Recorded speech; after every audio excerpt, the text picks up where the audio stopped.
another kind of a discussion on retention. I'd like Vanitha to kind of lead the conversation. With millennials being, this is mostly with respect to all of you sitting here, with millennials being a new breed, a different breed of workforce today, they have a different thought process and they think they are living in the hyper-connected world, and which they are. So how do we motivate them to stay? Because it is not just the usual pay package and salary that motivates them. They are looking for something larger than that. So what, in your opinion, would help retain such a workforce? Good. Thanks, Shivani. I think constantly research is all on completely focused on millennials today and how do we crack that code, etc. Right? And for some of us who are moving from the previous generation to staring into the millennials, it is like that is where we are now learning to adapt to change.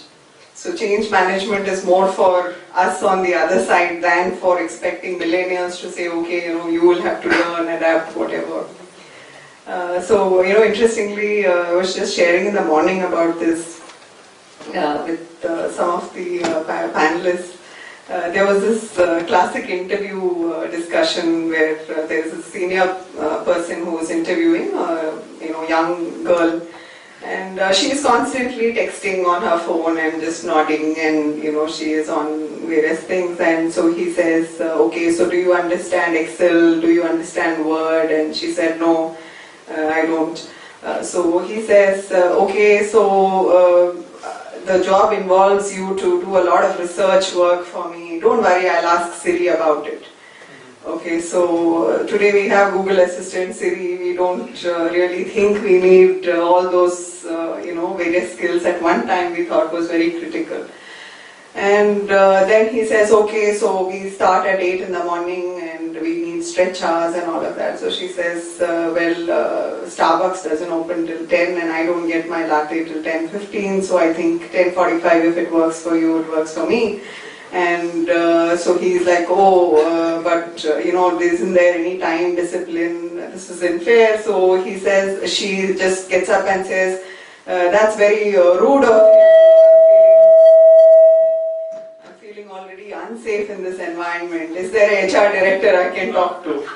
Right? So he's like, okay, I'm interviewing you. You want to talk to my HR director and complain about me? Yeah. You mean? So he says, okay, you can leave. This is over. Oh, you're firing me already. Right? So, that is what is staring at us today, right? And so he says, okay, so you mean technology, etc. So you mean Facebook? Oh, that's for my older generation, for like my parents. I am more into Instagram and Pinterest and whatever else.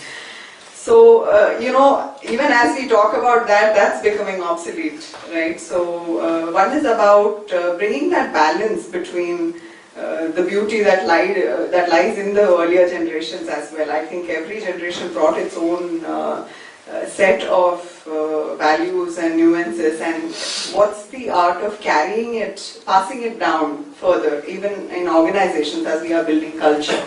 I think that's very critical, and organizations is a great place where multi-generational workforce is coming together. 4 different generations are working together today, and there is that ability to learn from each part of it. And I think for HR professionals, therefore, retention also would mean how do we balance out between needs of these various generations. Right? Our policies can no more be rigid. It's no one size fits all. I can't say you have to be, in office from 8 to 6 in the evening, come to work every day. Okay, there are so many other organizations who are providing flexibility. So I will lose the best of my talent if I need the right skill sets. I need to be able to provide that element of agility and flexibility to be able to match up with what candidates are looking for. And I think that's a little bit of a price that organizations today need to be challenged, and it's a price that organizations need to pay actually to get the right skill sets. Because a good part about millennials, as casual as they may seem to appear, they are not. They actually come with a high sense of purpose and belonging, provided they are, entrusted with responsibilities, and we are willing to trust them, right? And they also have the ability to do things much faster, quicker, because they are more adaptable, agile. They want to finish this and move to the next thing. So the gig economy is actually staring at us, and organizations need to be quick at reinventing how we do work and how we do business. So how are we setting our policy making, very, very critical. While yes, we can't keep changing our policy manuals every week, every month, can we make it more implementable, employee friendly, right? Which could mean reward recognition programs, which could mean our learning and development programs. I mean, a lot of you are working professionals who've taken a sabbatical and come here.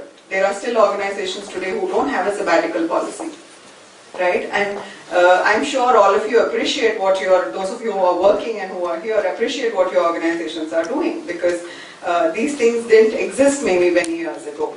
Right, so these are elements that actually add value to individuals, where employees go back and say, okay, this is a great place for me to belong.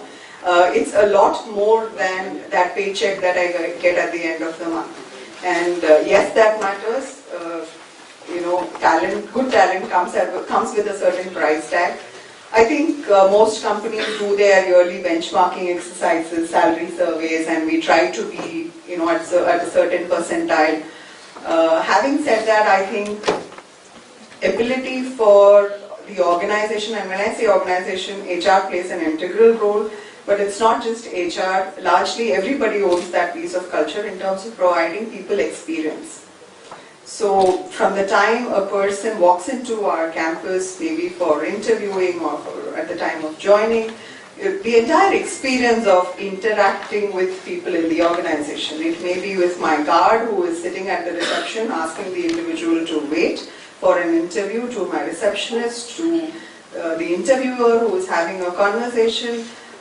How is the hiring experience? How is the onboarding experience? How is the experience of the individual when they are at client side? They are not sitting in my office, but they are sitting planted elsewhere or somebody who is working really late hours.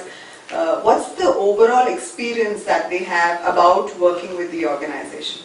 I think all of this determines a sense of emotional belonging to an organization, which in turn translates to retention. Because today retention is a lot more than just getting 10% more in terms of salary somewhere else. People look for a lot more, and personally I do believe that's very, very true, because I get an opportunity to interact with a lot of employees who've tenured for years together. Organizations should have that ability you need to feel that this is my place. So what is it about the firm that can inspire people to feel that I don't come here to work. This is because we spend more time at work than we spend at home.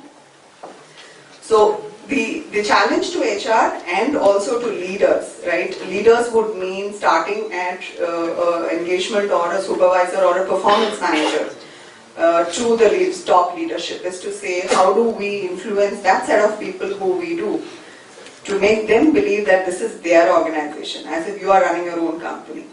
So I think those are some elements, but of course, like I said, policy making, very, very critical element. I think we cannot be rigid as organizations today because the demands are much higher. One other element I also want to touch upon is my colleague Neeraj in the first panel mentioned to all of us that he posed a very interesting point. He's a digital expert. So those of you who were in the morning panel would have heard him say that the future organization we are talking about is going to be a dog and a man. That is all the organization is, right? So what are we all going to do? So that's a very interesting perspective. So, dog and man, and then what do we do, right? So, UK recently appointed a minister of loneliness. I don't know if how many of you saw the news there, right? Minister of loneliness in the world for the first time. Why? Because Theresa May felt or believed, and research showed that being lonely is as stressful as smoking 50 cigarettes a day. Okay, how are these related? Why it's related is because I think artificial intelligence cannot replace, according to me, the human connect. The emotional belongingness and well-being cannot be exactly replaced. Of course, to a certain extent it can, like in the healthcare example we saw, in terms of being able to connect to us in a certain manner. I know Siri also talks back. My son has this interesting hobby. He picks up the phone and talks to Siri. Siri, how are you feeling today? And it gives some really interesting answers, right? So, but yes, I mean the human to human connect, I don't think AI can 100% replace. And therefore, I think human resources professionals, if we truly believe in what we are doing, we have a lot to do. In fact, it's a huge opportunity ahead of us, right? There are countries appointing ministers for loneliness. So there's a lot of opportunity for us to create a much more engaging work environment. So it's an exciting time. I mean, we can make that true difference.